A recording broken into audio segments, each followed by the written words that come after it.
நாம் தமிழர் கட்சி இணைஞ்சதுக்கான காரணம் என்ன? எந்த தொகுதி நீங்க? நான் திருவெரும்பூர் திருச்சி மாவட்டத்துலேருந்து வரேன். நாம் தமிழர் கட்சியில் இணைஞ்சதுக்கான காரணம் நிறையா இருக்குது. அவரோட கொள்கை, பிரபாகரனை வந்துட்டு என்னென்னமோ சொல்லியிருக்காங்க. ஆனால் அவரை தூக்கி பிடிச்சி இன்னைக்கு ஒரு தலைவராக அவரை முன்னிறுத்தி பண்ணுறாப்புல. அதனால அவர் சீமான் என்னன்னா என்றைக்கும் நம்ம இளைஞர்கள்லாம் வந்து விஜய் விஜய் விஜய் இல்லை, நம்மளும் ஒரு அஜித் ஃபேன் தான். நம்ம தீவிரமான அஜித் ஃபேன் தான். நம்ம இருந்தாலும் நாளைக்கு நம்ம அரசியலில் அஜித்தே வந்தாலும் ஃபர்ஸ்ட் நாள் ஃபர்ஸ்ட் ஷோ போடக்கூடிய ஆள் தான்.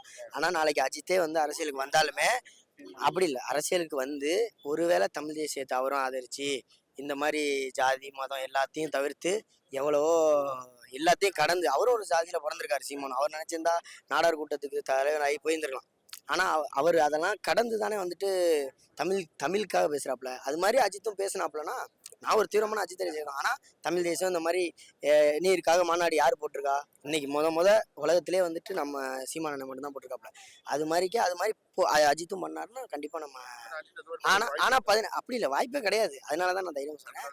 ஒருவேளை வந்தாலுமே 15 வருஷமா இவர் போறாரு. இவருக்கு ஒரு வாய்ப்பு கொடுத்துட்டு அடுத்து நம்மளை இவரும் ஏமாத்தினாரோ வச்சுக்கோ இந்த மாதிரிக்கே அப்படின்னா நம்ம வந்துட்டு அவருக்கு கொடுக்கலாம். அடுத்து புதுசாக ஒரு ஆளை தேடலாம். இப்போ நான் விஜய் ஃபேனாவே இருந்திருந்தாலும் நான் உடனே வந்தோடனே நான் விஜய்க்கு போடுறது முட்டாள்தனம். அதனால வந்துட்டு நம்ம சீமான் 15 வருஷமா வந்துட்டு சீமானே நம்மளுக்காண்டி போராடுறாரு. இன்னைக்கு நாளைக்கு இந்த இடத்துல ஒரு போராட்டம் ஒரு பிரச்சனைனா உடனே வர்றது சீமான் மட்டும்தான். நாளைக்கு இப்போ கூட இருக்கிற சக தோழர்கள் என்ன பண்ணுவாங்க அப்படின்னு பார்த்தீங்கன்னா வந்து தாவைக்கா தான் பெஸ்ட், டிவிக்கே தான் இதெல்லாம் நாம் தமிழர் தான் தூத்துருட்டா அப்படின்ற மாதிரி எனக்கு சொல்லியிருப்பாங்க, கண்டிப்பாக சொல்லியிருப்பாங்க. அதை எப்படி ஃபேஸ் பண்ணுறீங்க?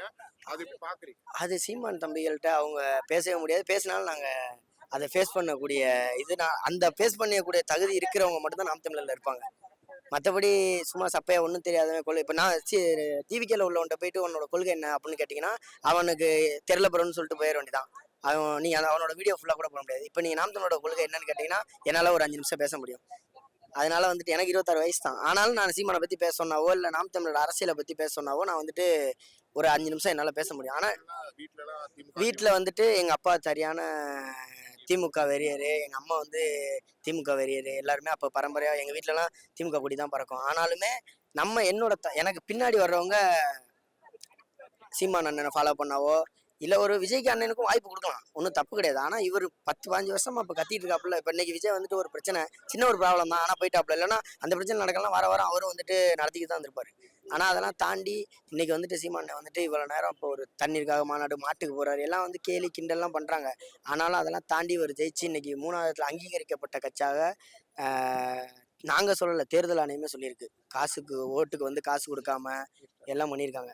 அதனால வந்துட்டு நாம் தமிழரை நம்ம வந்துட்டு நம்ம எல்லாருமே வந்து கண்டிப்பாக ஆதரிச்சு தான் ஆகணும். அதனால